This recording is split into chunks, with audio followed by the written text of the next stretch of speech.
Muy buenas y buenas noches, camaradas del frente y seguidores del mismo. Aquí estamos en un nuevo episodio de El León de las Cavernas. Aquí actualmente con dos camaradas nuevos. Aquí tenemos a nuestro camarada Abraham. Salude, camarada. Muy buenas noches, camaradas, un gusto.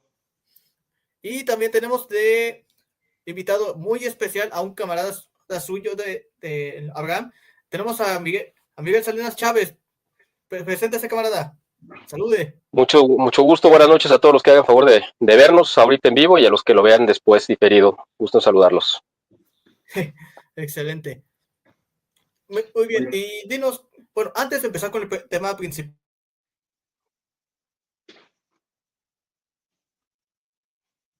con la audiencia, por favor, de qué es lo que hace, a qué se dedica y todo.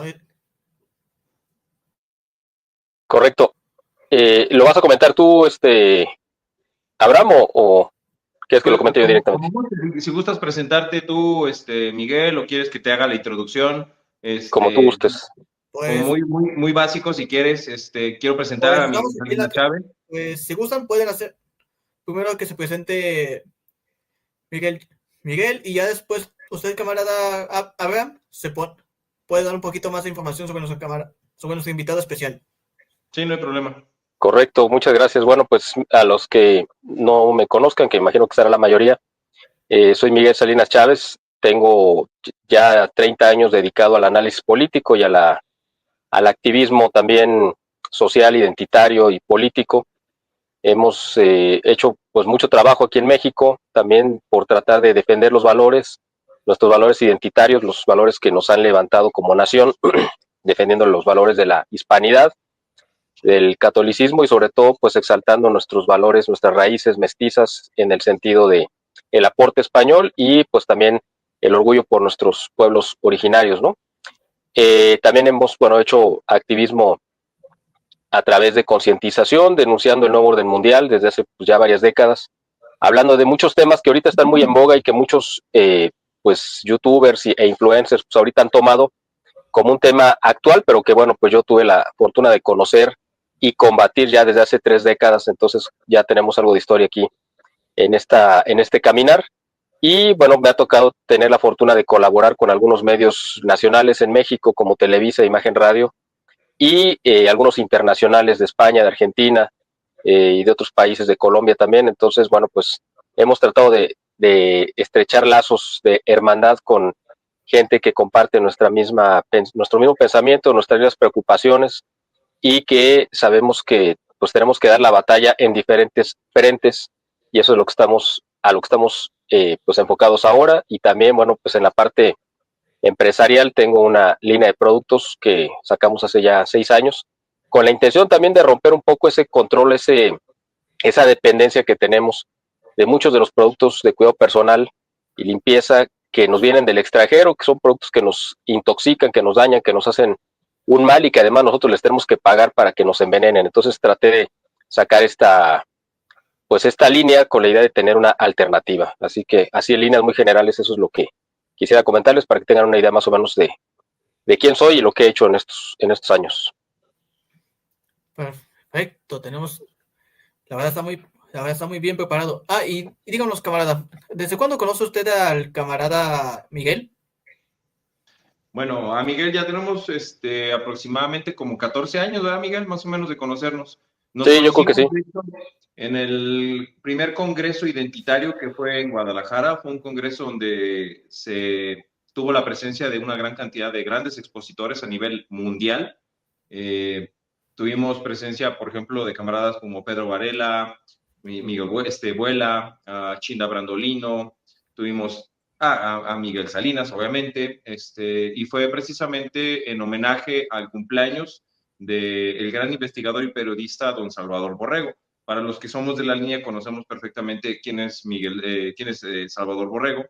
Y bueno, agregando un poco, Miguel Salinas, él es el presidente y director del Boletín de Información e Inteligencia Estratégica, a lo cual espero a ver si terminando el blog podemos poner el link de su página de internet precisamente para que la gente que esté interesada en conocer más a profundidad lo que es las relaciones internacionales y la cuestión de lo que está pasando en el mundo, tienen que visitar esta página y ponerse al día y al corriente de lo que está ocurriendo. Aparte de ello, él es un expositor, es un gran católico, la verdad ha sido los mejores expositores en temas de catolicismo, en temas referentes a la conquista, a lo que fue personajes como la mal llamada Malinche o Doña Malina, o como queramos llamarla, una lucha constante contra la leyenda negra, y esta parte de la identidad que creo que todos como nacionalistas estamos intentando englobar, ¿no? Entonces, bueno, no me extendería bastante en simplemente presentarlo, pero bueno, Miguel Salinas es un gran personaje, es un gran estudioso, y en este caso, en esta ocasión, bueno, toca hablar de un tema un poquito delicado porque es, pues, hablar de la situación de nuestros vecinos del norte, ¿no? ¿Cuál es la situación entre lo que ha dicho Trump, qué es lo que ha pasado, qué es lo que realmente tras bambalinas está ocurriendo, y pues de las declaraciones de Trump, ¿no? Que es esto de que el gobierno federal tiene nexos con el narcotráfico, Esto. cosa que a lo mejor ya algunos pues ya lo sospechábamos desde el sexenio pasado, ¿no? Pero creo que Miguel es el más indicado porque tiene mejor la información, más al dedillo de todo ello. Y pues bueno, Alan, te dejo, dime, adelante Por contigo. supuesto. Muchas gracias, camarada. Normalmente yo suelo presentar el tema, pero bueno. Y sí, tal y como dijo el camarada Abraham, pues hoy vamos a hablar de un tema que la verdad es muy, muy delicado para muchos mexicanos, que es sobre las declaraciones que ha estado diciendo el presidente Donald Trump sobre los nexos que tiene el gobierno mexicano con el crimen organizado. Un tema que la verdad ya tiene pues muchísimo tiempo pues debatiéndose y que esas, muchas veces se ha comprobado. Y por supuesto, recientemente en 2018, 2019, cuando el expresidente Andrés Manuel López Obrador pues estrechó la mano con la madre del mayor capo de las drogas que hubo en la historia de México, quien además, nadie más ni nada menos que Joaquín el Chapo Guzmán lo era. Y bueno, pues para empezar, vamos a dar una introducción sobre lo que está pasando, a qué se debe esta noticia, y también pues vamos a dar una pequeña reflexión sobre esto mismo y dar nuestro punto de vista. Adelante, camaradas. Miguel, ¿puedes explicarnos qué es lo que está pasando? Claro que sí, con mucho gusto trataré de hacerlo de la manera más compacta y clara posible. Yo creo que para esto hay que entender un poco el antecedente de cómo es que llegamos a este momento. El fenómeno de la migración, primero, en México hacia Estados Unidos inició en el tiempo de la Segunda Guerra Mundial. Bueno, nos podemos remitir a mucho más tiempo, ¿no? Cuando los territorios que ahora son norteamericanos pues eran mexicanos y allá quedó parte de la población mexicana que perteneció al Reino de la Nueva España, después al México independiente y después quedaron la misma gente sin cambiar de nacionalidad, pero cambiaron de país, ¿no? Por estos vaivenes de la guerra. Después, a partir de la Segunda Guerra Mundial, Estados Unidos requirió mucha mano de obra que pues supliera todos los brazos y hombres que se habían ido a combatir en Europa. Entonces, para rellenar esos espacios, le pidió al gobierno de México pues, hacer un convenio, un contrato, una colaboración para mandar mano de obra mexicana hacia Estados Unidos. Y ya muchas familias se establecieron allá. Después este fenómeno fue creciendo y al mismo tiempo que se fue desarrollando esto, empezó a crecer el fenómeno del narcotráfico y van, yo creo que de la mano.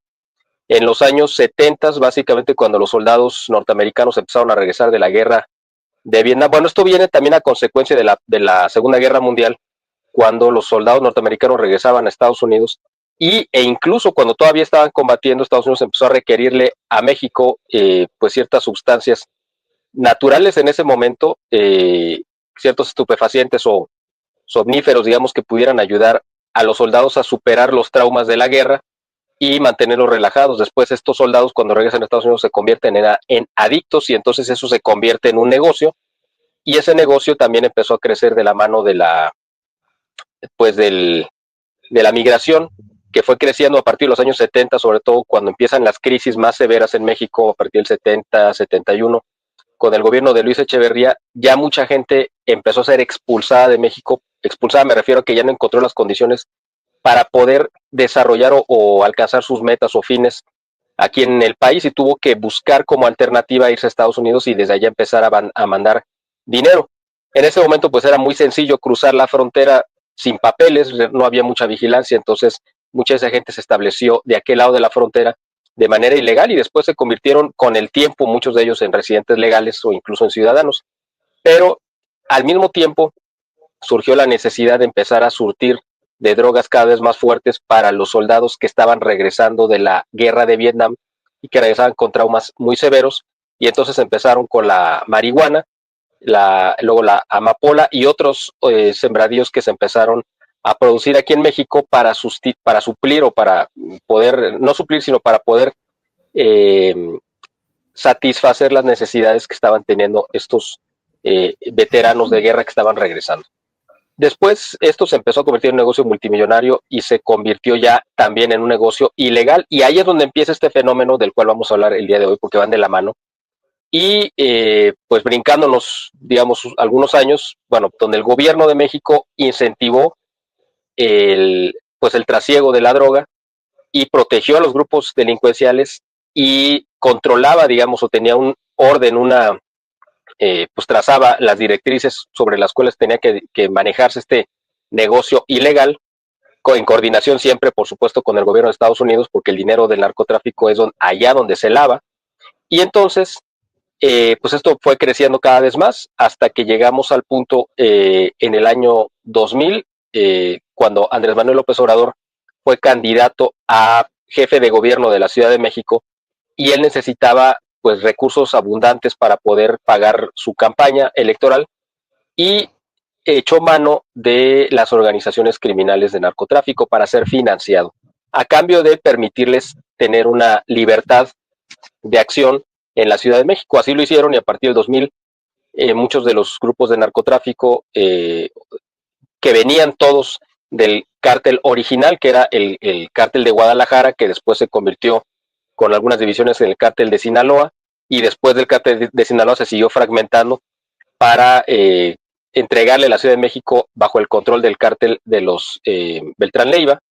Y así fue que él empezó a estrechar lazos con estos grupos de narcotráfico. En el año 2006, él, Andrés Manuel López Obrador, les ofreció un pacto de plena impunidad si él ganaba la elección en el 2006, a cambio de que lo apoyaran económicamente para sufragar los gastos de la campaña. Y el mismo gobierno de Estados Unidos se dio cuenta, en ese momento el gobierno de George Bush, se dio cuenta de que el dinero de narcotráfico había entrado a la campaña de Andrés Manuel López Obrador. Esa información de inteligencia se la hicieron llegar al gobierno de México, al gobierno entrante, que entró el 1 de diciembre del 2006, que era el de Felipe Calderón. Felipe Calderón decidió, pues en detrimento de los intereses de nuestro país, guardar esos archivos, no hacerlos públicos, para evitar que si hubiera una confrontación en un clima que en la elección del 2006 había sido muy ríspida, pues porque se vivió casi un empate entre los dos candidatos, que fue Felipe Calderón y López Obrador, y él, por esta, digamos, debilidad que sentía, no quiso exponer a su contrincante para evitar una revuelta social que pudiera costarle políticamente muy cara. Y al mismo tiempo declara la guerra al narcotráfico, que fue básicamente declarar la guerra a los aliados y a los padrinos de López Obrador. Y entonces López Obrador entró en un conflicto ya frontal contra Felipe Calderón, e incluso contra las fuerzas del ejército mexicano, a quien él, por su propia formación ideológica de izquierda, aborrecía, ¿no? Como todos los de izquierda odian a las Fuerzas Armadas, al orden y a la ley. Entonces López Obrador entró en una confrontación abierta y directa contra las instituciones del país, y específicamente contra el gobierno establecido y legítimo de Felipe Calderón, y además contra las Fuerzas Armadas, por defender los intereses de quienes lo habían financiado y le habían pagado sus campañas, estas dos campañas. En el año 2012 repitió, pero bueno, a partir del 2007, que inició una campaña permanente recorriendo el país, requirió de financiamiento muy abundante para poder pagar sus giras y poder pagar su mantenimiento de él y del equipo que lo acompañaba, y echó mano de los recursos de narcotráfico también. Y eso se prolongó y se incrementó en la campaña del 2012, que volvió a perder por segunda vez, y en la del 2018, en la que finalmente ganó. En todas esas campañas el candidato del narcotráfico fue siempre Andrés Manuel López Obrador, y los cárteles le dieron varios millones de dólares. Quedó eso registrado en declaraciones juradas, en juicios que se han llevado a cabo en los últimos años ante tribunales norteamericanos. Así que en este contexto llegamos al 2018, cuando López Obrador finalmente cumple la promesa que les había hecho a sus padrinos en el narcotráfico de dejarles la rienda suelta, completa libertad y no persecución, pues por agradecimiento a los favores que le habían hecho al financiar sus campañas, ¿no? Y el apoyo político, bueno, el apoyo armamentístico que le dieron a su plataforma política. Entonces ahí, a partir de 2018, vimos que se convirtió en un monstruo de dos cabezas, pero es un mismo monstruo. Por un lado una cabeza se llama Morena y el otro lado se llama el crimen organizado, pero se convirtió en un solo instrumento de poder que ejerce pues la dictadura a punta de balas y a punta de torcer la ley. Así es como se ha venido desarrollando a lo largo de estos 6 años hasta el 2024 y continuó ahora con el gobierno de Claudia Sheinbaum. En este contexto se da la primera presidencia de Donald Trump, que fue de enero del 2017 a enero del 2021. Y precisamente las mismas fuerzas que se han opuesto a, pues, a Donald Trump, que se han opuesto a en gran medida, nuestras plataformas y nuestro pensamiento, o sea, es decir, a los que nosotros como movimientos identitarios podemos identificar como nuestros enemigos o adversarios, lanzaron contra Donald Trump una ofensiva de miles de migrantes financiados y coordinados que venían desde Sudamérica y Centroamérica con la idea de crear un clima de desestabilización social y política a Donald Trump para hacer que fracasara en su primer periodo, porque él había identificado hasta cierta medida varios de los enemigos a los que él quería combatir, no los conocía plenamente y todavía no tenía esa, como todavía no la tiene actualmente, pero ahora creo que está un poco más cerca de entenderlo, pero en ese momento no estaba tanto, y se empezó a dar este fenómeno de la migración ya como un arma política muy concreta. Esto viene dándose a partir de la década anterior en todo el mundo, este fenómeno, cuando empezaron a caer, por ejemplo, los regímenes con la guerra que lanzó primero Bush contra el terrorismo y después continuada por Obama, financiando las primaveras árabes, que fueron tirando los regímenes en muchos países del Medio Oriente, y hubo una ola masiva de desplazados, unos por la guerra y otros como un plan deliberado del Islam o de los gobiernos islámicos para entrar y tomar el control de Europa, de las naciones europeas, destruir la civilización cristiana occidental, que es la que ha regido al occidente de nuestro planeta en los últimos 2500 años, e imponer ellos su regímenes, su forma de vida, sus leyes, que son totalmente contrarias a las libertades. Entonces, al mismo tiempo que en Europa se empezó a dar ese fenómeno y que además se juntó que en el 2013, es decir, hace 12 años, con la llegada a la silla de San Pedro de Jorge Mario Bergoglio, de una manera, para mi gusto, irregular e ilegítima, pero al final de cuentas se hizo con el poder junto con una camarilla. Él fue uno de los principales promotores e impulsores de este fenómeno que se conoce como la sustitución racial. No me gusta usar ese término, pero para que la gente que haga favor de vernos lo entienda, que es precisamente desplazar a la población nativa europea y ser sustituida por población árabe, ya sea de África o del Medio Oriente, con la idea de destruir, como dije hace un momento, las bases de la civilización occidental que le han dado sustento realmente a nuestro mundo en los últimos siglos. Entonces, de hecho, las manifestaciones más grandes, más avanzadas que conocemos, tanto en la tecnología, en la ciencia, en el arte, se han dado como fruto precisamente de esta civilización occidental cristiana, que tiene su origen en Grecia y luego continuó con Roma, y que después la Iglesia Católica la enriqueció, el cristianismo como civilización, y que fue guiada por la Iglesia hasta estos tiempos. Si quieren hacer algún comentario, me dicen y hacemos alguna pausa o alguna intervención con mucho gusto. Bueno, yo me gustaría agregar, si me permites, Alan, me gustaría agregar nada más un punto de lo que comentaba Miguel. El tráfico de drogas en Estados Unidos no empezó hasta que los cárteles de México estuvieron ya establecidos. De hecho, históricamente la transportación de sustancias nocivas para Estados Unidos es, desde principios de los años 20 o incluso más atrás, ¿no?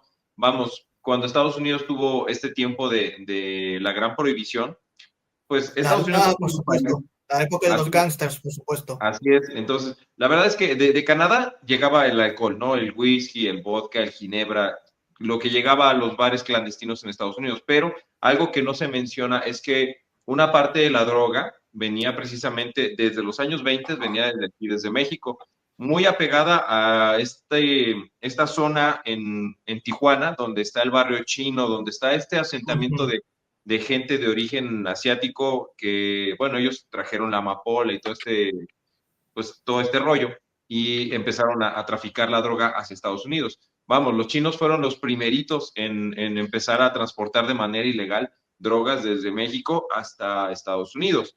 Eso está bien sabido, incluso en archivos del FBI, ellos saben perfectamente que había un tráfico de drogas desde aquí para allá.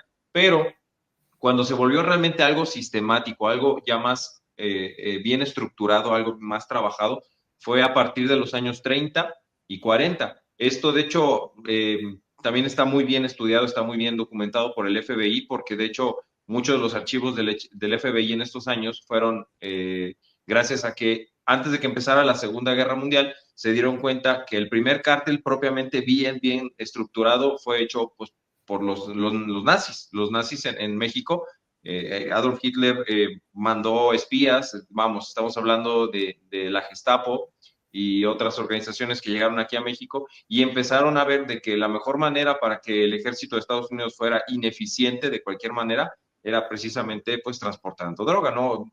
Porque, vamos, seamos sinceros, seamos realistas. El país número uno consumidor de alcohol es Estados Unidos. El país número uno consumidor de tabaco es Estados Unidos. El país número uno consumidor de cualquier estupefaciente es Estados Unidos. Entonces, ellos sabían perfectamente que el talón de Aquiles era precisamente los vicios. Entonces, bueno, hay un libro precisamente de Juan Alberto Cedillo, que él fue ganador del premio de periodismo de reportaje el 2007, que escribió un libro que se llama Los nazis en México, y ahí nos narra precisamente cómo se estructuró toda la red de transporte, de gestión desde México hasta Estados Unidos de drogas, de armamento, de materias primas que iban, vamos, de México a Estados Unidos mandaban droga y de Estados Unidos hasta Alemania mandaban materias primas. Entonces, bueno, en este libro nos desglosa cómo todo este primer cártel, el primer cártel que existió en México, fue precisamente estructurado por los nazis en México, los nacionalsocialistas de México. Y bueno, siendo una guerra, obviamente pues tenía que haber espionaje, contraespionaje, personajes de la farándula involucrados, empresarios. De hecho, muy poca gente lo sabe, pero Estados Unidos durante la guerra le exportaba a Alemania bulbos que eran utilizados para las baterías antiaéreas. O sea, Estados Unidos fabricaba bulbos que le vendía a Alemania para que ellos los pusieran en las baterías antiaéreas con las que le disparaban a los mismos aviones norteamericanos, ¿no? Que es algo como muy irónico, pero bien dice la frase, ¿no? El capitalismo no conoce de naciones, el dinero no conoce de naciones, el dinero nada más conoce de intereses. Entonces, en este caso, bueno, no había intereses, aquí el interés mayor es hacer dinero y el primer cártel se encargaba de, pues sí, suministrar la droga, ya sea amapola, que en este caso la amapola me parece que sale la cocaína. Miguel, corrígeme si estoy en lo correcto. No, de hecho, de la amapola sale el opio, camarada. El opio, bueno. El opio. La cocaína sale de la planta de la coca. Bien dicho. Bueno, todo esto que los chinos traían, pues, lo exportaban precisamente a Estados Unidos y ese es el primer cártel, bueno, es lo que quisiera como agregar, ¿no? Y el FBI está perfectamente informado de cómo se empezó a mover todo este rollo que incluso habían espías norteamericanos en México viendo cómo la droga se exportaba o se trasladaba de México hacia Estados Unidos. Bueno, ese es como mi primer aporte.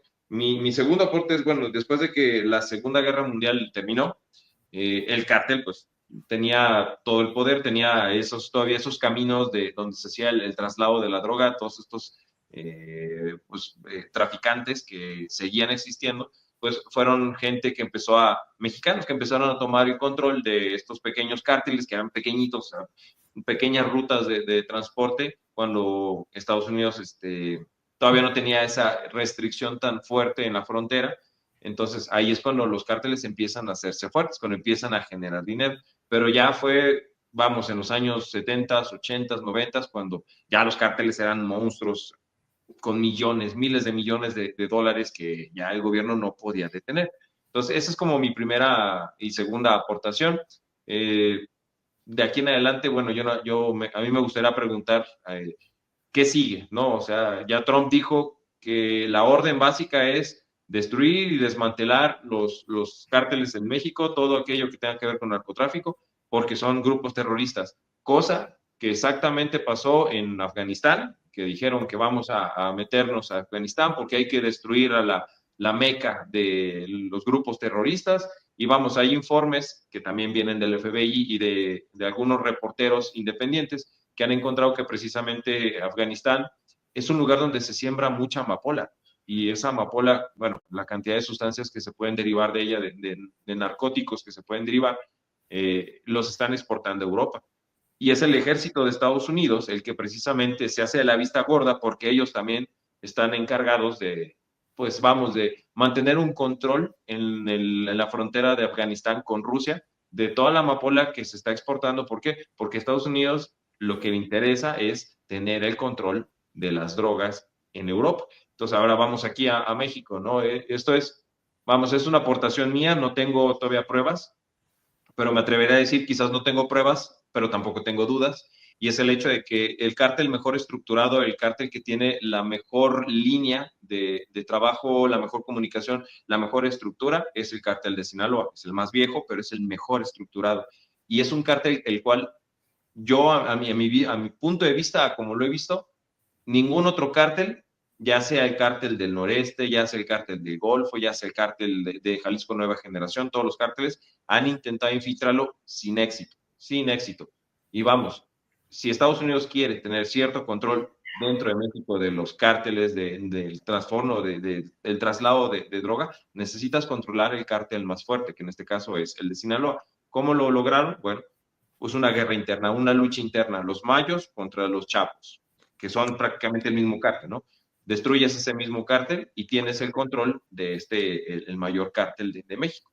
Y así puedes involucrar, puedes infiltrar gente, desde agentes de la DEA o lo que sea. A lo mejor me estoy viendo un poco conspiranoico, pero es que las cosas han estado pasando como debe ser, como para infiltrar el grupo, al punto en el que te das cuenta que sí, o sea, el punto es destruir el cártel mejor organizado para que a río revuelto sea pescadores.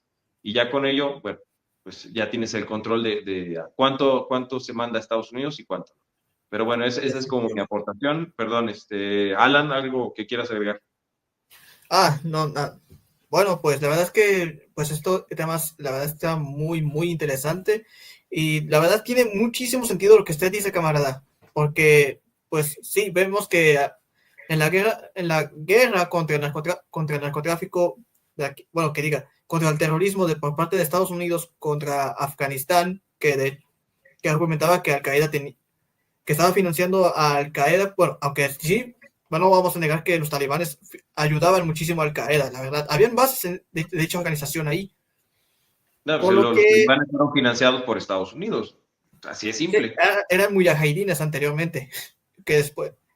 De hecho, sí, los talibanes eran mujahidines en aquel entonces, cuando pelearon contra la Unión Soviética. Pero bueno, eso ya es otro tema.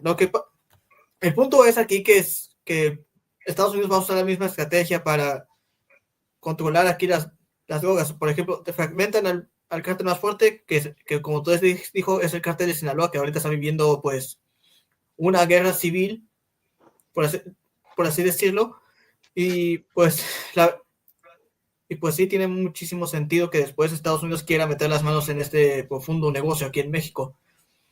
Y más si ahora tenemos como otro de los cárteles más fuertes, el cártel Jalisco Nueva Generación, que sinceramente ese cártel más que una mafia o como bien organizada, a mí me parece más como un grupo guerrillero si lo piensan. Ya actualmente los cárteles pues ya no piensan como un cártel normal, sino que ahora ya piensan como una milicia o una especie de señorío de la guerra, lo cual sí tiene muchísimo sentido por lo que dice Estados Unidos. No vamos a negar, no hay que negarlo, la verdad es que los cárteles sí se convirtieron en terroristas, en insurgencias, que, pues, el cártel del noreste tiene blindados, el cártel Jalisco Nueva Generación tiene blindados, los Zetas fueron los primeros en usar a los blindados, los narcotanques, los monstruos, como los llaman la gente en la cultura popular. Y la verdad es que, pues, este tema se ha estado saliendo de control. El PG creyó que iba a volver a tener una especie de paz con los cárteles, pero por lo visto, pues ya lo vieron, no resultó como el PG tenía un plan, no lo resultó como esperaba, y ahora pues tenemos los nuevos problemas que ahorita va a cargar la presidenta Claudia Sheinbaum. Porque seamos honestos, la verdad es que pues sí le dejó todo un cochinero a la presidenta y es algo que la verdad ella no le conviene tener en el país como primera presidenta del México. Así que pues a ver qué pasa. Así es, bueno, es muy importante las dos comentarios que hicieron ustedes. Hay que recordarlo, digo, siguiendo la línea de lo que dijo Abraham, que el narcotráfico como negocio y como operación de control social, porque básicamente es eso, o sea, el narcotráfico tiene una doble finalidad, que es un negocio, pero al mismo tiempo sirve como una arma de control social. La primera vez que se utilizó con estos dos fines fue precisamente Inglaterra en la guerra del opio contra China, precisamente para destruirlos. Y ese es el modelo que se ha seguido utilizando y Estados Unidos lo ha utilizado también como un arma de control social sobre su población, primero, y como un negocio, evidentemente, porque el grueso de las ganancias de narcotráfico pues se están lavando en Estados Unidos, no aquí en México. Aquí en México queda una morralla para que las operaciones sigan funcionando. Son ganancias increíblemente altas, pero no deja de ser la parte minoritaria. Aquí estamos hablando de que los cárteles pueden estar ganando, pues no sé, a lo mejor 200,000 millones de dólares al año, 300,000, que es una cantidad exorbitante, escandalosa a nivel nacional, pero en Estados Unidos el negocio del narcotráfico, lo que se está lavando cada año son alrededor de 5 billones de dólares, o sea, 5 millones de dólares, que es superior al Producto Interno Bruto de México, de nuestra economía, es más grande que nuestra economía. Entonces, allá es donde se está lavando y los bancos de Estados Unidos son más adictos al dinero de narco que los mismos adictos a los estupefacientes. Entonces, Estados Unidos tiene que tener bajo su control este negocio. ¿Qué es lo que está fuera de control, como mencionaba Alan, con el pacto que hizo López Obrador con los narcos? Fue precisamente que se empezó, bueno, yo coincido totalmente con Alan en lo que dice de que los grupos de narcotráfico son guerrillas, porque además hay que tomar en cuenta lo que dijo Abraham también es totalmente cierto. Ahorita regreso con lo que iba a comentar de Alan, pero lo que dijo Alan, lo que dijo Abraham no lo quiero dejar pasar. Cuando Estados Unidos lanzó la guerra contra Afganistán y contra Irak, por ejemplo, los dos países quedaron pues hechos trizas, quedaron destrozados sin gobierno, bajo el control de grupos terroristas, que son los que ahorita gobiernan esos dos, para poder continuar exportando lo que a Estados Unidos le convenía. En el caso de Irak, pues el petróleo, en el caso de Afganistán, pues la amapola, ¿no? Entonces, aquí lo que estamos viendo es que lo que dijo Alan es muy cierto. Ustedes a lo mejor estaban muy jóvenes y no lo recuerdan, pero yo cuando empecé en la militancia política hace 30 años, estaban muy en boga los grupos de terrorismo, de narcotráfico y terrorismo, que eran las guerrillas en Colombia, cuando todavía estaban en pleno apogeo. El cártel de las FARC, y algunas otras guerrillas, el MLN, y esos grupos que eran, en su origen eran guerrillas políticas, se convirtieron en grupos de narcotráfico. ¿Por qué? Porque se aliaron con los cárteles de narcotráfico y entonces se convirtieron en el brazo armado de los narcotraficantes y entonces se creó un fenómeno que se conoce como el narcoterrorismo, que no existía, pero que surgió en los 90, o sea, hace 30, un poquito más, 30 años, un poquito más. Ahora, estos grupos de narcotráfico que tenemos en México se han convertido en eso precisamente, y para ellos ya es más rentable, más que el negocio de narcotráfico, o sea, de la venta de estupefacientes, es más rentable la extorsión y la venta, por ejemplo, ¿no? de órganos con la gente que van secuestrando, el meter gente de manera ilegal a Estados Unidos, o sea, el tráfico de personas y la extorsión son ahora más negocio, más sencillo que el tener que hacer toda esta logística de mandar drogas hacia Estados Unidos. Entonces, digo, lo han seguido haciendo, por supuesto, pero ya ahora se han diversificado y están convirtiéndose en grupos que están generando ya un impacto sensible en las economías locales de muchas partes de nuestro país, y nosotros lo hemos vivido y padecido cuando o no podemos transitar libremente por muchos lugares del país en las carreteras, o porque tenemos que pagar un sobreprecio, un impuesto que están obligando a pagar los narcotraficantes a los productores de muchos productos que nosotros como consumidores tenemos que acabar pagando. Entonces, esto es un fenómeno que ahorita sí está totalmente fuera de control. La diferencia entre lo que hizo Estados Unidos en Afganistán e Irak, que allá pudo tirar a los gobiernos, destruirlos y dejarlos en el caos completo, la diferencia entre allá y nosotros es que nosotros tenemos una frontera compartida con Estados Unidos. Si nosotros estuviéramos en cualquier otra parte del mundo y tuviéramos este problema, Estados Unidos podría tirar el gobierno y dejarnos en la indefensión completa si eso conviniera a sus intereses, pero no le preocuparía que se desatara una guerra interna aquí dentro de México. El tema aquí es que para los intereses de Estados Unidos, que está llevando a cabo una guerra comercial contra China, necesita México para relocalizar muchas de las inversiones que quieren sacar de China, pero no lo pueden hacer en las circunstancias en las que está ahorita el país, que está controlado en gran medida por las fuerzas del narcotráfico, que no, pues evidentemente en su naturaleza está pues actuar fuera de la ley, si no, no serían delincuencia. Y el hecho de hacerlo pone en peligro las inversiones de Estados Unidos. O sea, a Estados Unidos no le importan ni ustedes, ni le importo yo, ni le importa la población de México, no le importan en realidad mucho las instituciones, lo que le interesan son sus intereses. Y si estos grupos delincuenciales ponen en riesgo sus intereses y sus inversiones, entonces van a actuar, no porque le importe la población en México. Si nosotros desapareciéramos de un plumazo el día de mañana, Estados Unidos, sinceramente, no tendría ningún problema con eso. El asunto es cuando estos grupos de delincuencia están atentando o están obstaculizando sus proyectos y sus intereses o sus inversiones, es cuando ellos actúan. Entonces, López Obrador se convirtió en un enemigo de Estados Unidos en el momento en el que también se sumó a esta ofensiva contra el gobierno de Donald Trump y después de Biden para desestabilizarlos a través de, y coordinado con los grupos de narcotráfico para mover miles o millones de personas de la frontera sur de México, que era una frontera abierta, la de Chiapas, para poner a estos miles o millones de personas a presionar la frontera norte con Estados Unidos para obtener pues beneficios en el caso de López Obrador o ganancias multimillonarias en el caso de los grupos de narcotráfico.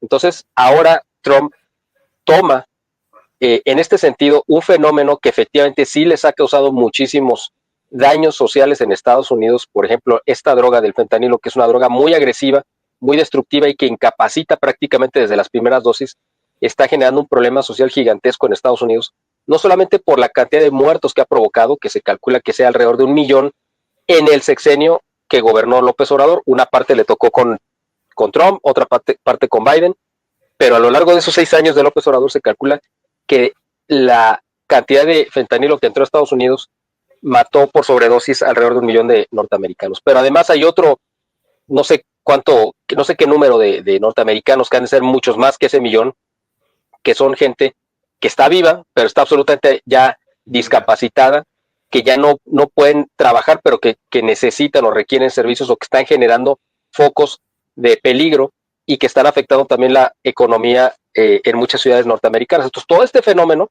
que es real, Trump ahora en su regreso a la Casa Blanca lo ha utilizado como el pretexto perfecto para hacer una limpia que él quiere hacer. Bueno, él sabe perfectamente, como lo sabemos nosotros, que la mano de obra mexicana que se ha cruzado a Estados Unidos de manera legal e ilegal, de las dos formas, en los últimos 60, 70 años, son en gran medida uno de los principales sustentos de la economía norteamericana. Él lo sabe perfectamente bien. California es el estado más próspero de Estados Unidos, es la economía número 1 en cuanto a estados de Estados Unidos, y la economía número 2 es Texas. Pues California vive gracias a la mano de obra mexicana. Si Trump quisiera sacar a todos los indocumentados de California, California se colapsaría como estado, y al colapsarse California quiebra Estados Unidos. O sea, obviamente eso no lo va a hacer Trump, él está consciente de eso, pero ¿contra quiénes está enfocando sus baterías muy específicamente con estas políticas de expulsar migrantes? Bueno, pues precisamente a todos los que Biden les abrió la puerta de manera indiscriminada, muchos de los cuales, de esos cerca de 7 millones que entraron, muchos venían de Venezuela y de Cuba y de Nicaragua, enviados directamente por los regímenes que son absolutamente contrarios a los intereses norteamericanos. Yo no digo que sean buenos o malos, bueno, para mi opinión, pues evidentemente son regímenes terribles que deben de ser borrados de la faz de la tierra, eso sin duda, para mí, pero viéndolo desde la óptica de Estados Unidos, pues son también hostiles contra ellos. Entonces, Biden les abrió la puerta de manera indiscriminada y estos iban con la consigna de generar lo mismo que estaban haciendo o que están haciendo los africanos y los de Medio Oriente en Europa, que es destruir las sociedades. Eso es lo que entraron estos a hacer en Estados Unidos. Entonces, Donald Trump está enfocando sus baterías contra estos que entraron en el gobierno de Biden y es a los que va a expulsar. Pero de hecho, ahora curiosamente los medios de comunicación que tanto han criticado las políticas migratorias de Donald Trump, pues ahora digamos que se burlan, si no es que por si algo le reclaman a lo mejor, que la tasa de expulsión de migrantes o de ilegales es demasiado baja, están sacando muy poquitos todos los días. Entonces uno dice, bueno, primero haces una campaña contra Trump denunciando que los está sacando y ahora te quejas porque está sacando muy poquitos, entonces no hay forma de darles gusto. Pero esto es un fenómeno interesante porque mucha gente ha utilizado esta política de Donald Trump para atacarlo y atacar sobre todo su plataforma social, en muchas de las cuales pues yo la comparto, me parece que está correcto lo que está haciendo, atacando y denunciando, por ejemplo, enfrentando todo lo que nosotros conocemos como la ideología de género, pero básicamente él, yo creo, así lo percibo, que está enfrentando una cruzada contra el nuevo orden mundial que se estableció a partir de la caída del muro de Berlín en 1989. Podemos irnos más atrás, ¿no? Porque realmente el proyecto que está encabezando Donald Trump es el proyecto que quedó trunco con el asesinato de John F. Kennedy en el 63 y luego de su hermano Robert en el 68, que era el proyecto de desarrollo y de progreso que quería llevar los dos Kennedys a todo el mundo para propiciar un desarrollo y garantizar la paz en todo el mundo. Bueno, pues ese proyecto que quedó trunco con la muerte de los dos hermanos Kennedy es el que está retomando Donald Trump. Y además, en 1989, cuando cae en noviembre 23, si no mal recuerdo, del 89, el muro de Berlín, se instaura a partir del 90 con George Bush, el papá, este modelo que se llama Nuevo Orden Mundial, que era la hegemonía unipolar de Estados Unidos sobre todo el mundo, donde iban a imponer las reglas del juego sin importarle pues el parecer de cualquier otro país, porque ya no había quien se le pudiera poner de frente. Entonces, ese Nuevo Orden Mundial que nos ha traído con toda esta locura, ¿no? De la ideología de género, de la nueva izquierda, etcétera, con el ascenso incluso de los narcogobiernos, porque en la década de los 90 George Bush propició la llegada de muchos regímenes en Latinoamérica, de gobiernos que se beneficiaron o que hicieron contubernio con el narcotráfico.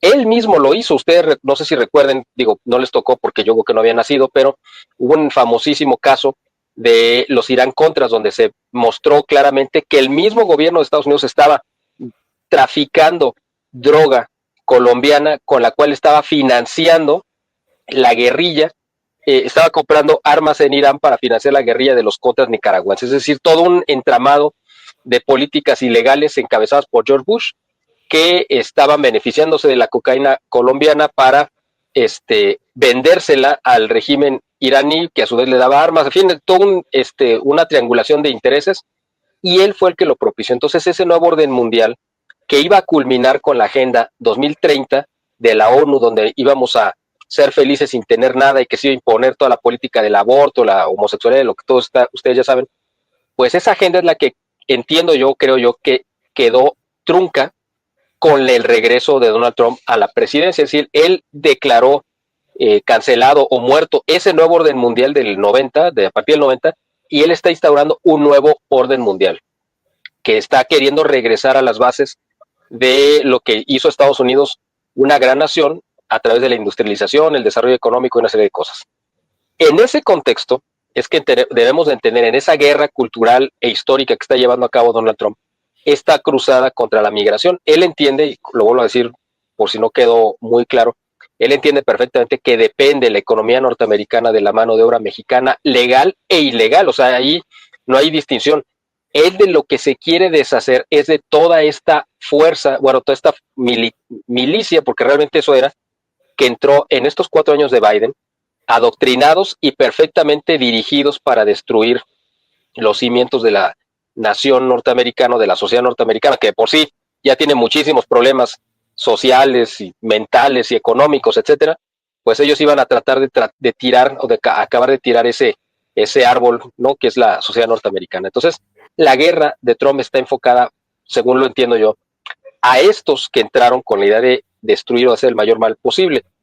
Esta misma política es la que ahora en Europa está volviendo a tener como un respiro con gente como Giorgia Meloni en Italia, como Orbán en Hungría, y en algunos países, incluso en Francia, con toda la plataforma de Marine Le Pen, y en Alemania con los patriotas, ¿no? De Alternativa por Alemania, que ellos están oponiéndose abiertamente a la entrada pues irrestricta de migrantes, ¿no? Porque han causado muchísimo daño. Es decir, si uno pregunta, por ejemplo, en España a Vox, ellos te lo pueden decir. Nosotros estamos a favor de, por ejemplo, que vengan mexicanos o que vengan algunos otros inmigrantes de Hispanoamérica, porque somos hermanos y compartimos la misma raíz cultural, etcétera. Pero no estamos de acuerdo que entren africanos o musulmanes porque vienen a destruir la cultura europea, y en el caso de ellos, pues hispana, ¿no? Entonces, ellos están ahora reposicionándose, estos partidos nacionalistas que quieren blindarse, yo creo que de manera correcta, contra esta estrategia, contra esta invasión muy bien coordinada por gente como George Soros, que la financió, y respaldada moralmente, además, o legitimada moralmente por gente como Francisco, o sea, como Bergoglio, desde el Vaticano, que le ha dado, pues, como una embarrada de moralidad a esta invasión, ¿no? Y entonces, yo creo que por ahí viene este tema. Nosotros, claro, tenemos una solidaridad con nuestros paisanos que se han pasado, porque además allá son víctimas, o sea, son víctimas por haberse ido, porque no había las condiciones en nuestro país para retenerlos. Llegan allá y son objeto también, pues, de discriminación, de desprecio, de una serie de cosas, están en una desventaja, ¿no? Y además ahora, pues, están siendo objeto también de una campaña, en algunos, o hasta cierto nivel, de desprecio, porque los están metiendo a todos en el mismo costal. Entonces, hay que distinguir entre los migrantes, sean legales o ilegales, pero que están aportando y que están engrandeciendo a la economía norteamericana, y también están ayudando a la economía mexicana, aunque es algo de lo cual no deberíamos de sentirnos orgullosos, porque eso muestra el fracaso del modelo mexicano, de que sean gente que tiene que cruzarse al otro lado y estar mandando remesas. Y el gobierno de López Obrador y de Claudia Sheinbaum lo presumía como si fuera una gran proeza, que fueran creciendo cada año las remesas, cuando uno dice, entre más crece la remesa, quiere decir que la economía se está contrayendo más, ¿no? No sé si gusten hacer algún comentario. Bueno, a mí me gustaría agregar dos cosas, ¿no? Bueno, tres.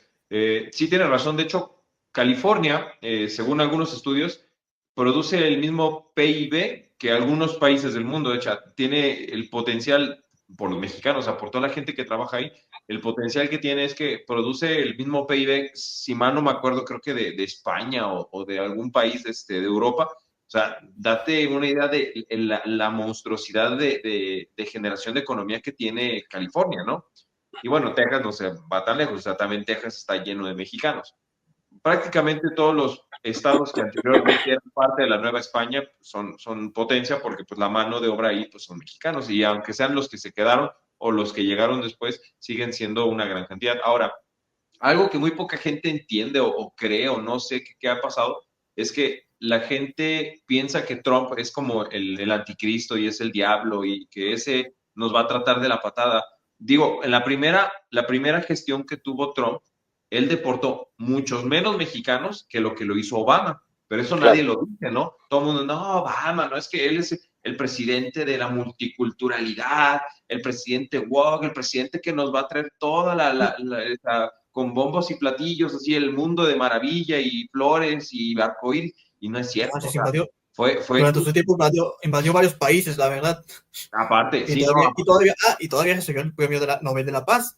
Sí, no, Sí. claro, no, porque el Nobel, ya ese premio del Nobel de la Paz es como el que la compre mejor, así como en la ONU, ¿no? La ONU, la verdad, sirve para nada. O sea, la verdad, eso es un Y despilfarro. dato curioso, durante la primera campaña de Donald Trump contra Hillary Clinton, de hecho, Hillary había dicho que si ella ganaba la presidencia, iba a invadir Siria. Algo que no sé.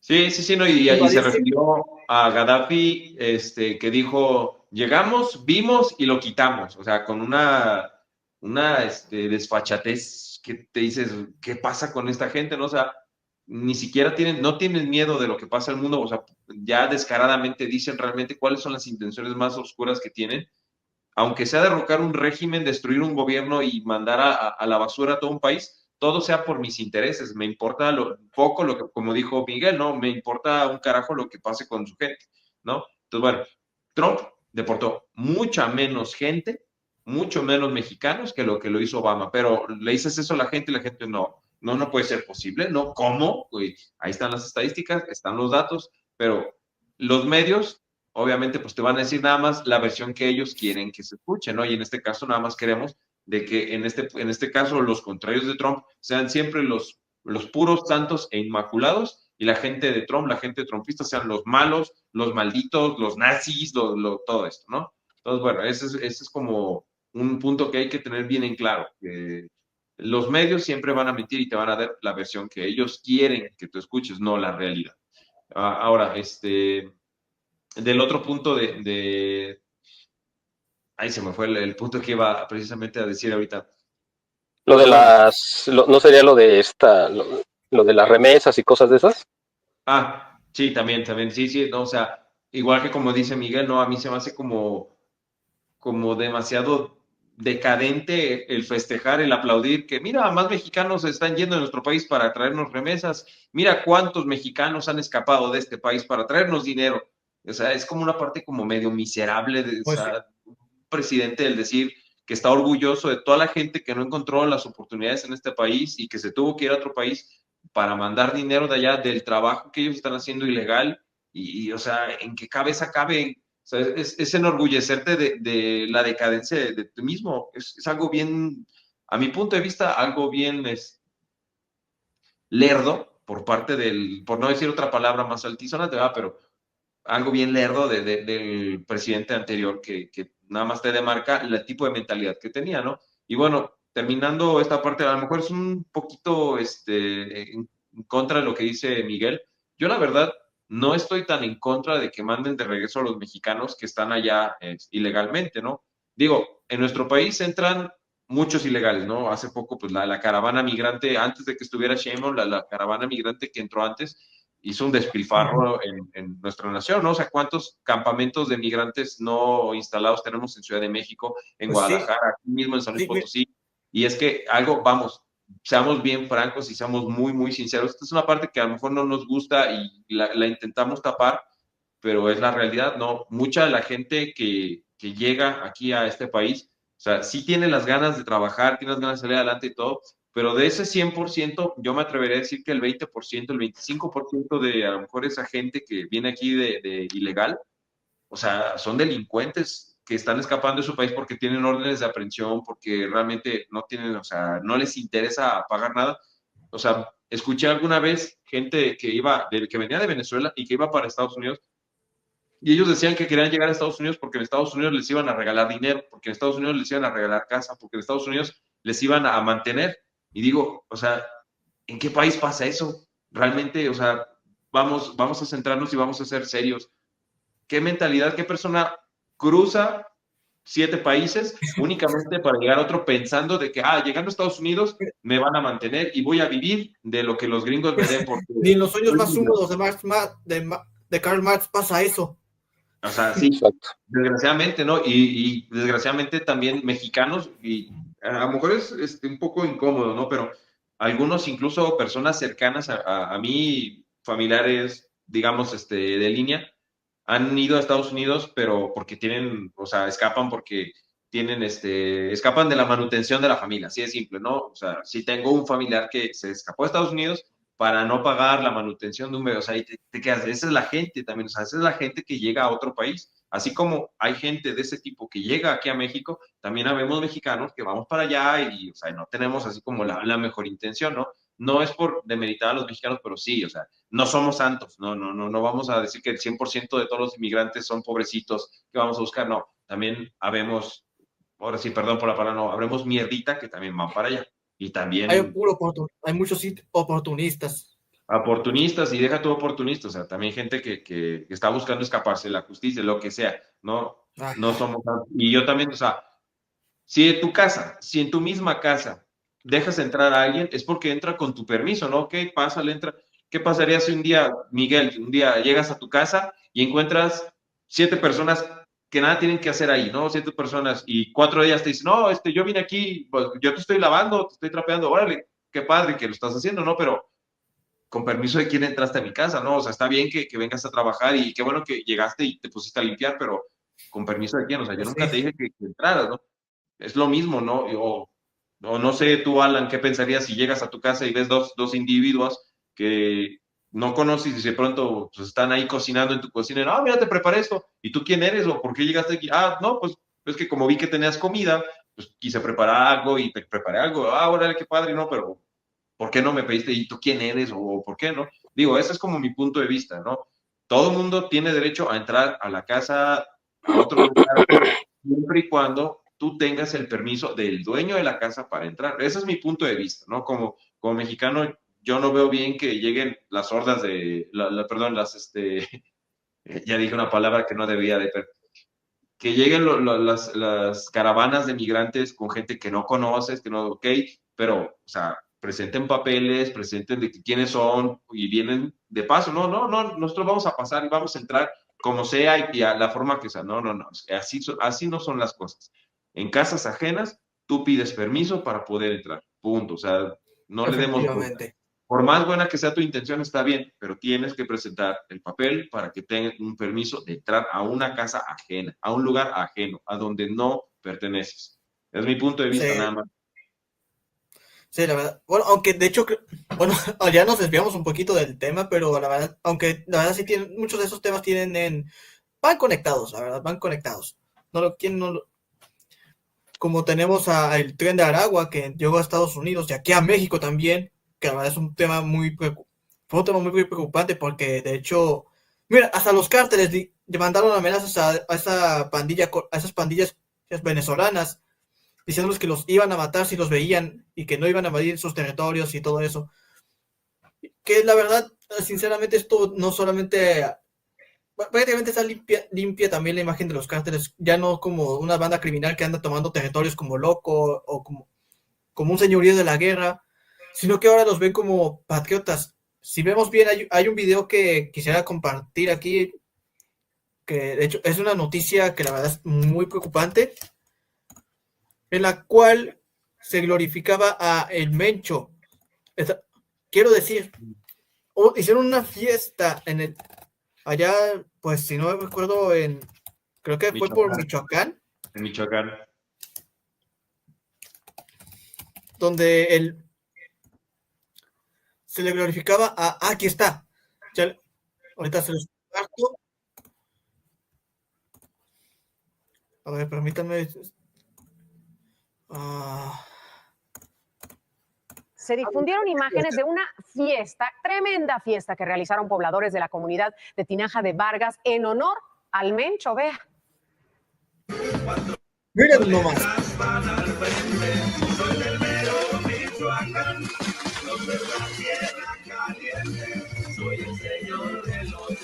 Aquí se alcanza a ver la imagen del mismísimo Mencho, donde se le glorifica como si fuera una especie de salvador. Está intentando usar la misma estrategia que el cártel de Sinaloa, que es mostrarse como los salvadores de un estado. Ya vimos ese tema. Mira, yo el problema que veo y el temor que tengo es que en un poco tiempo, de hecho ya lo estamos viendo, pero quizá, espero que no sea el caso, esperemos que no sea el caso, que personajes como Ismael Zambada, como el Chapo Guzmán o como señor el Mencho, vayan a acabar en los libros de la historia como próceres, así como tenemos en los altares de la patria a delincuentes como Pancho Villa, por ejemplo, ¿no? Fascinerosos que destruyeron todo a su paso, que asesinaron, violaron, quemaron, hicieron todo tipo de desmanes y que ahora los tenemos como grandes próceres de la nación, ¿no? Incluyendo a otros fascinerosos, aunque sea con uniforme, como Lázaro Cárdenas o Plutarco Elías Calles. O sea, ese es el temor que yo tengo de que en algún momento nuestra sociedad se llegue a deteriorar a tal punto que podamos llegar a exaltar a estos personajes. Esto es el temor si no detenemos o se detiene a este movimiento que se llama Cuarta Transformación, que pues obviamente no es ninguna transformación, sino es un movimiento de destrucción nacional encabezada por López Obrador, y si no se le detiene, ellos van a acabar poniendo en los altares de la patria a estos delincuentes, empezando por López Obrador. Ahí es donde yo veo la intervención de Donald Trump, que está viendo como un requisito indispensable o sea, la finalidad de Trump es hacer Estados Unidos nuevamente grande. Esa es su finalidad. Así quiere trascender a la historia como el mejor presidente de la historia de su país. ¿Lo logrará o no? Quién sabe, eso ya el tiempo lo dirá. Pero para lograr ese objetivo, una de las cosas primordiales para él es neutralizar, quizá no destruir, porque tampoco le conviene, pero neutralizar el avance económico y la prosperidad que ahorita está bastante endeble de China. O sea, el crecimiento económico de China es un obstáculo para que Donald Trump alcance el objetivo de llegar a hacer Estados Unidos grande nuevamente. Para quitarle esa hegemonía que ahorita ha ejercido China en las últimas décadas, necesita desmantelar la industria que se fugó de Estados Unidos y se fue a instalar a China precisamente en este periodo, ¿no? Estamos hablando de los últimos 30 años. Ese proceso lo va a tener que revertir y Donald Trump quisiera que esas industrias regresaran a Estados Unidos, pero él sabe y es consciente de que la mano de obra y todos los insumos en Estados Unidos son mucho más altos que lo que se podrían pagar en China. Por lo tanto, necesita encontrar un punto intermedio, algo que sea económico y que esté al alcance de su mano. Eso es México. Y ahí es donde surge el fenómeno del nearshoring. El nearshoring es una oportunidad, una ventana histórica que se abre para México. Esto lo he dicho en otros programas y entrevistas, y ahorita voy a hacer un resumen muy concreto para no extendernos mucho, pero ¿por qué no surgió el nearshoring en el primer periodo de Donald Trump? Sí se empezó a hablar, pero no se dio, y es cuando Donald Trump le declaró la guerra a China. ¿Y saben por qué no se dio? Porque todavía estaba vigente el acuerdo de Bucareli, que firmó Álvaro Obregón en 1923. En agosto de 1923, él hipotecó, digamos, endosó la factura del país a Estados Unidos, aceptando a cambio del reconocimiento oficial del gobierno de Estados Unidos al gobierno de Álvaro Obregón, que era un gobierno que llegó matando al presidente que estaba en turno, haya sido legítimo o no Venustiano Carranza, pero era el presidente que todo el mundo reconocía, y Álvaro Obregón, para sentarse en la silla, tuvo que matar al que la ocupaba. Entonces Estados Unidos tenía serias dudas sobre si lo reconocía o no, y el reconocimiento implicaba la apertura y el acceso a créditos internacionales que México necesitaba. Entonces, Álvaro Obregón aceptó las condiciones que Estados Unidos le exigió para obtener el reconocimiento. ¿Cuáles eran esas condiciones? Una de ellas era que en la Constitución de 1917 decía que toda la riqueza del suelo y subsuelo en México pertenecía a la nación, pero resulta que quien estaba explotando la riqueza del petróleo eran las compañías holandesas, norteamericanas e inglesas. Entonces, una de las concesiones, bueno, de las exigencias que le puso el gobierno de Estados Unidos a Álvaro Obregón fue que le concediera un periodo de gracia de 15 años para relocalizar sus inversiones en otro lugar, para sacar de aquí toda su inversión y ponerla en otra parte. ¿Y cuál fue el lugar que encontraron? Pues Venezuela. Por eso fue que Venezuela tuvo ese despegue económico gigantesco, porque ahí llegaron las petroleras. Ahora, hagan cuentas, ¿cuándo se cumplieron los 15 años que pidió el gobierno de Estados Unidos? Si el convenio se firmó en agosto de 1923, pues se cumplió en el 1938. Por eso fue 1938 el año en el que Lázaro Cárdenas se envuelve en la bandera y hace la expropiación de algo que ya estaba negociado 15 años antes y que de hecho era una concesión de Estados Unidos que le iba a entregar las plantas, es decir, las instalaciones físicas, porque ya se habían mudado a otro lugar. Bueno, pero lo más grave fue que dentro de lo que se firmó es que México renunciaba a la capacidad industrial para desarrollar motores de combustión interna para vehículos, para autos, para aviones y para barcos. Es decir, México quedó absolutamente relegado del avance tecnológico del siglo XX a cambio de este reconocimiento a un gobierno que al final de cuentas acabó siendo asesinado unos años después. Es decir, pero la deuda, es decir, el castigo, el convenio, pues Estados Unidos lo hizo efectivo hasta 2023. Es cuando se empieza a hablar del nearshoring, precisamente porque se vencía ese acuerdo que tenía una vigencia de 100 años. Entonces Estados Unidos, ahora Donald Trump, necesita reactivar esta opción para poder debilitar a China. Necesita traerse de vuelta todas esas industrias y toda esa instalación industrial a México, para que desde México se le pueda proveer todos los insumos que necesita la industria norteamericana, pero a un costo competitivo. Es por eso que para Estados Unidos, para poder llegar a ese objetivo, tiene dos obstáculos enfrente. Un obstáculo o tres obstáculos. Uno se llama la delincuencia organizada, o sea, los cárteles de la droga que tienen el control y que están imponiendo su ley en muchas regiones del país. Otra es Morena como organismo que es el brazo político del crimen organizado, y el crimen organizado es el brazo armado de Morena, es decir, están coludidos totalmente. Y el tercer obstáculo es la desaparición de los órganos autónomos que le daban credibilidad a los acuerdos internacionales y la desaparición del poder judicial. Entonces, eso es lo que Estados Unidos y Trump está presionando a Claudia Sheinbaum con las amenazas de los aranceles y de que le va a declarar la guerra, bueno, de hecho ya se la declaró, a los cárteles, pero la amenaza de que van a entrar directamente a combatirlos porque el gobierno de Claudia Sheinbaum no es capaz de hacerlo. Todo esto está hecho precisamente para preparar el terreno en México, el terreno legal y el terreno económico para que las inversiones de Estados Unidos puedan llegar de manera segura y protegida a fructificar. Esa es la finalidad de todo esto que estamos viendo.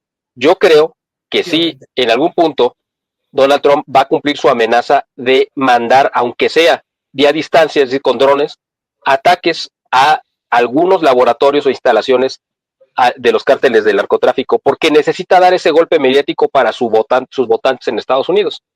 Yo no sé si va a mandar tropas o no, pero el hecho de que ya estacionara, aunque fuera de manera simbólica, un portaaviones, aunque sea ya que esté a punto de jubilarlo, es decir, ya iba rumbo a la chatarra, pero dijeron, ¿sabes qué? Ponlo primero ahí en las costas de México para que vean de lo que estamos hablando, y con otros barcos de guerra y que ya estén sobrevolando aviones espías, o sea, pero además que lo hagan de manera visible. O sea, un avión espía, pues en su naturaleza está que sea indetectable.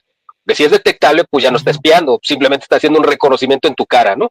Entonces, el hecho de que el vuelo del avión espía norteamericano haya sido a la vista de todos y que cualquier persona con la aplicación que uno puede descargar en su teléfono para saber los vuelos y las rutas de todos los aviones del mundo, se haya detectado ese avión espía, pues quiere decir que no lo estaban ocultando, sino que querían que se viera que lo estaban haciendo. Entonces, todo esto es simplemente para mostrarle a Claudia que ellos están dispuestos a hacer lo que sea necesario con tal de que ella ponga orden, y si no lo hace ella, lo van a hacer ellos. Y ya concluyo con esto, ya para dejarles la palabra.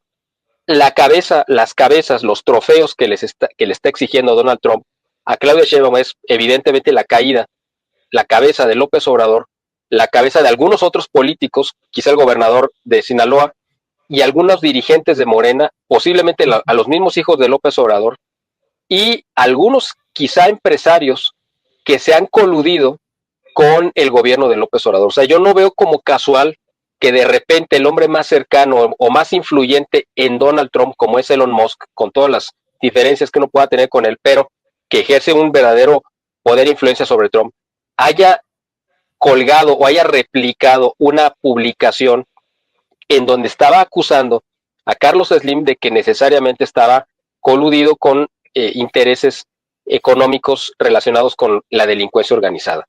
Eso fue como una advertencia diciéndole a Claudia Sheinbaum, tus principales aliados son mis enemigos, así que o los destruyes tú y te sostengo en el poder, o corres la suerte que ellos van a correr y te caes con ellos, ¿no? Bueno, ahí es donde quiero ahorita dejarlo para que ustedes tomen la palabra y comenten lo que gusten.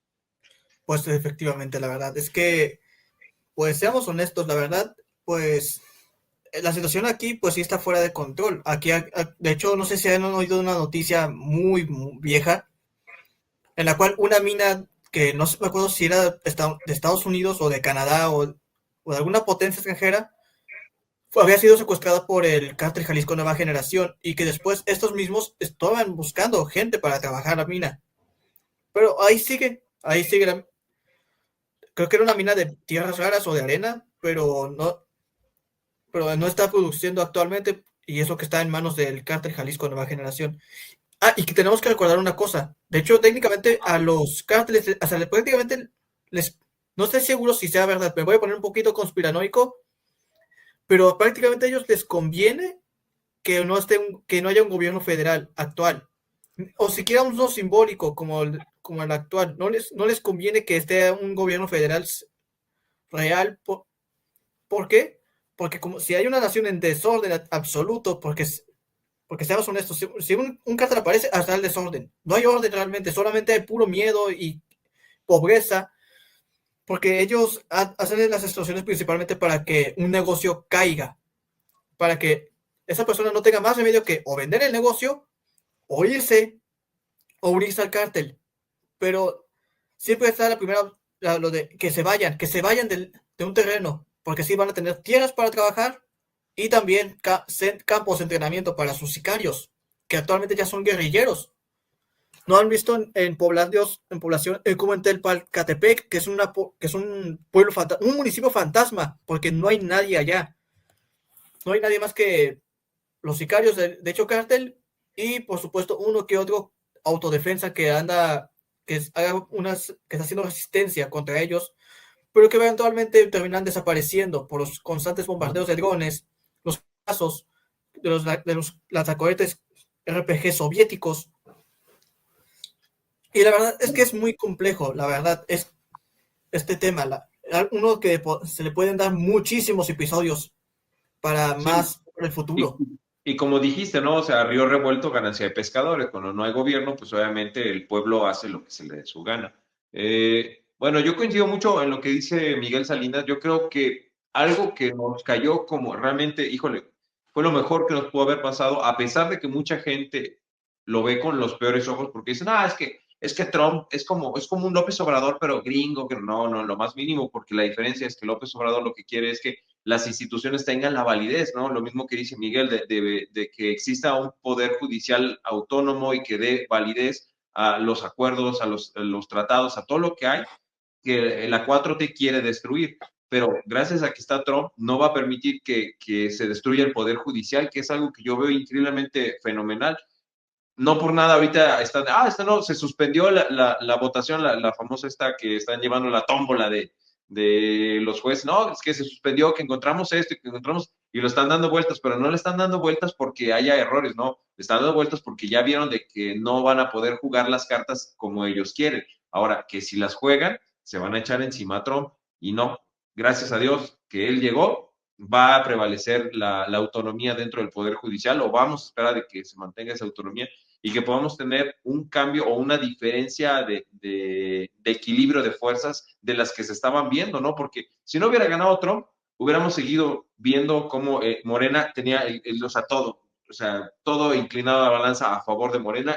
No había forma alguna de detenerlo, no había forma. Si no hubiera ganado Trump, jamás hubiéramos tenido una oportunidad, la más mínima, de hacerlo. Digo, hasta yo creo que hubieran sido capaces de mandar una enmienda a la Cámara de Diputados para prohibir a cualquier partido político que no fuera con los fines de la 4T. Así como lo hizo la Unión Soviética, como lo hizo en España con las checas, así como lo hizo en la Guerra Civil, en la Guerra Civil Española, como lo hicieron en varios lugares, ¿no? Prohibir cualquier disidencia. Nada más se permite lo que nosotros queremos. Bueno, eso existe en Cuba, existe en Nicaragua, existe en China. O sea, no es nada que no estemos viendo, ¿no?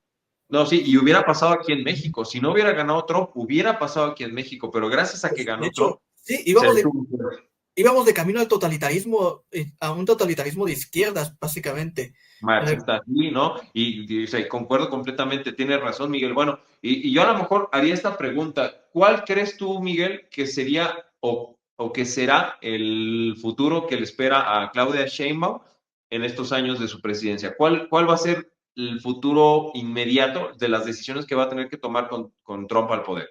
Mira, ella va a ser la gran perdedora en todo este escenario, curiosamente, y además, te voy a decir sinceramente, a mí me da gusto que así sea, porque se lo merece, porque ella es cómplice de todo este mal que se ha gestado, ella lo ha propiciado, lo ha encubierto, ella quiso gobernar, pero resulta que siempre estuvo a la sombra de López Obrador desde el año 2000, y ahora que pensó que iba a poder gobernar, pues ahora va a estar a la sombra de otro hombre que es Donald Trump.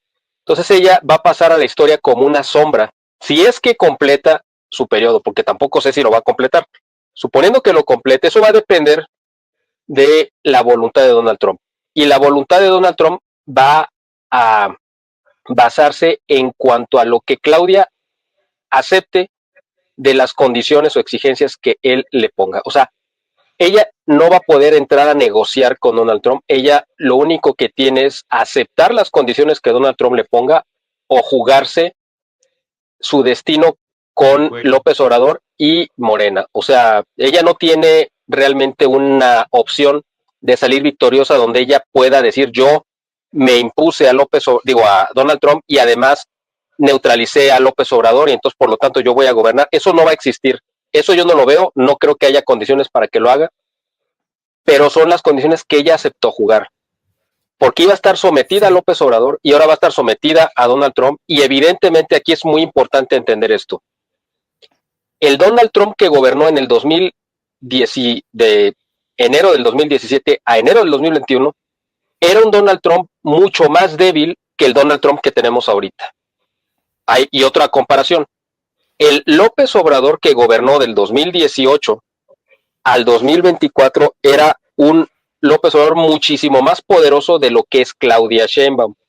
Si ese Donald Trump débil, mucho más débil, doblegó a ese poderoso López Obrador, ¿ustedes qué creen que va a pasar con un Donald Trump muchísimo más poderoso, con el control de las cámaras, o sea, de las dos cámaras, y además con el control de la Suprema Corte, porque tiene ese respaldo, contra una Claudia Sheinbaum que está absolutamente debilitada, sin ninguna credibilidad, sin ninguna legitimidad tampoco, porque además ni siquiera ganó la elección, y aparte de todo, sometida a la voluntad de López Obrador? O sea, yo no veo simplemente que vaya a haber ni siquiera una competencia. Es como poner a un peso completo a pelear contra un niño de 6 años. O sea, pues sí, va a haber dos en el ring. El asunto es que el primero, si se le pasa la mano al peso completo, va a matar al niño. Entonces, la idea es que haya show y no le puede dar un golpe mortal desde el primer instante. Yo creo que va a juguetear con ella. Es como si vieras a un león jugando con un ratón.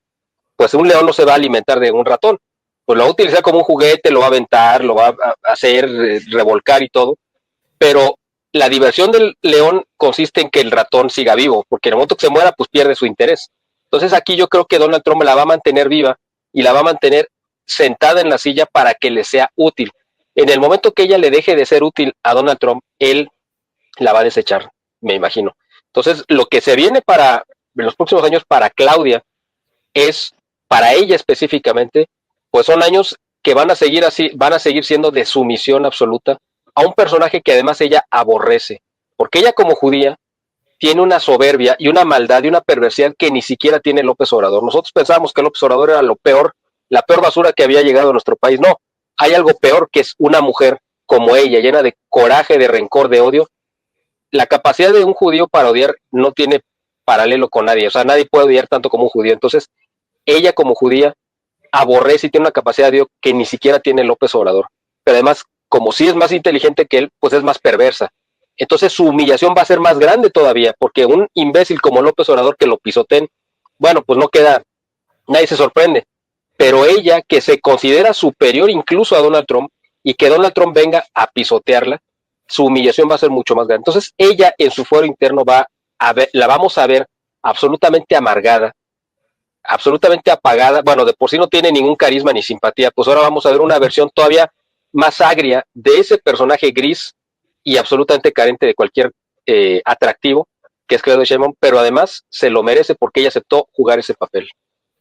No, imagínate ahora a futuro lo que podría pasar. Digo, como ya dijiste, son vengativos, son una raza vengativa.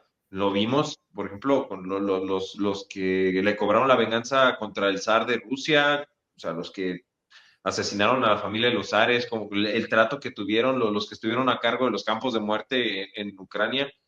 Digo, ya cuando termine todas las presidencias, tanto de Trump como de ella, ¿qué venganza no estará fraguando desde ahorita contra él, no? Pero pues bueno, Dios nos salve de ver. Mira, yo creo, Donald Trump es un hombre muy astuto, muy hábil, es un empresario que sabe ganar aún en los momentos de adversidad, ¿no? O sea, cuando haya condiciones adversas. Donald Trump ha mostrado, pues, cuáles son sus convicciones. Tienes que ver la gente de la que está rodeada en su gabinete. Algunos, la mitad, cuando menos, son católicos, y de esos, varios católicos son católicos conservadores, y algunos de esos, como Mel Gibson y otros, están perfectamente conscientes de lo que nosotros sabemos. No lo voy a decir aquí porque yo no sé si decir ciertas palabras puedan causar que tiren la transmisión o el video cuando se esté al público, pero ustedes me entienden a lo que me refiero. Uh-huh. Y la gente que lo ve este video, pues también sabe de lo que estoy hablando. Entonces, Donald Trump se rodea de esta gente que es consciente de quiénes son los enemigos de la humanidad y que lo han sido durante mucho tiempo, y los tiene cerquita de él. ¿Por qué? Pues porque él confía y cree en ellos, pero al mismo tiempo está actuando como el mayor protector de Israel con Netanyahu. A mí me parece que es un juego de estrategia. O sea, obviamente esa concesión a nosotros no nos simpatiza, pero yo lo entiendo como un negociador que está tratando de ganar o comprar un seguro de vida para lo que estás diciendo cuando él termine. Necesita haber generado una cierta espacio de maniobra, porque si actúa de manera radical contra los enemigos que él sabe quiénes son y dónde están, pues se le van a venir encima. Entonces yo creo que él está jugando ese juego de estrategia, y en ese nivel lo tienes que hacer, porque en la política pues tienes que darle la mano a los que más aborreces y a los que más gordo te caen, y tienes que hacerles buena cara y sonreírles hasta tus enemigos. Desgraciadamente es el juego de la política. O sea, nosotros no estamos en ese juego y no tenemos la necesidad de hacer ese juego de hipocresía, pero los que sí están en la política activa pues saben que son las reglas y lo tienen que aprender a hacer, y pues no tienen otra opción. Entonces yo creo que Donald Trump está jugando ese juego de estrategia, por un lado rodeándose de la gente que aborrece y que es consciente de quiénes son los verdaderos enemigos, y por el otro lado está haciéndoles concesiones y protegiéndolos, hasta el punto que un Netanyahu, que es un demente y un criminal de guerra y un criminal que debería ser juzgado por crímenes de lesa humanidad, dice que Donald Trump es el principal protector que tiene el Estado de Israel. Eso me parece a mí que es una jugada pues muy hábil. Yo no la comparto, no me gusta, pues, pero la entiendo porque sé que Donald Trump está moviéndose en un pantano lleno de cocodrilos. Entonces, pues en algún punto vas a tener que pisar alguna cabeza si es que quieres llegar a la orilla del pantano, y es lo que creo que él está haciendo, ¿no? Sí. Si vas a vender tu alma al diablo, antes mírale la cara. Efectivamente. A veces, o como otro dicho, a veces para hacer algo bien, pues sí, o en ocasiones, bueno, creo que hay un dicho que también es de abrirle las puertas a las bestias para que hagan el trabajo sucio. Y pues es lo que... Algo va por ahí, algo va por ahí. Sí, creo que sí he escuchado. Y bueno, pues veo que ya nos estamos pasando pues de la hora, así que pues es hora de despedirnos. Entonces, espero, camaradas y seguidores, espero que les haya gustado esta transmisión, que la verdad fue un tema muy interesante, que hasta yo mismo me enfrasqué, la verdad. Estoy seguro de que muchos de ustedes también se enfrascaron muchísimo. Es un tema que la verdad tiene muchísimos frutos, la verdad. Y pues en este caso, pero esta transmisión pues tiene que llegar a su fin. Así que pues ya saben lo que tienen que hacer. Comenten, suscríbanse al canal del organizador de estos episodios, compartan, que eso la verdad nos ayuda muchísimo para que darnos a conocer, y denle like para que así podamos seguir pues dando nuevas transmisiones, y pónganse atentos porque muchas cosas van a pasar. Nos despedimos, se despide su servidor, yo soy Alan Delgado, delegado de la Frente Nacionalista de México aquí en Baja California. También se despide el camarada Abraham y también nuestro camarada e invitado Miguel Salinas. Así que pues nos vemos en un nuevo episodio, y recuerden, camaradas, México prevalece. México prevalece. Gracias, hasta la próxima.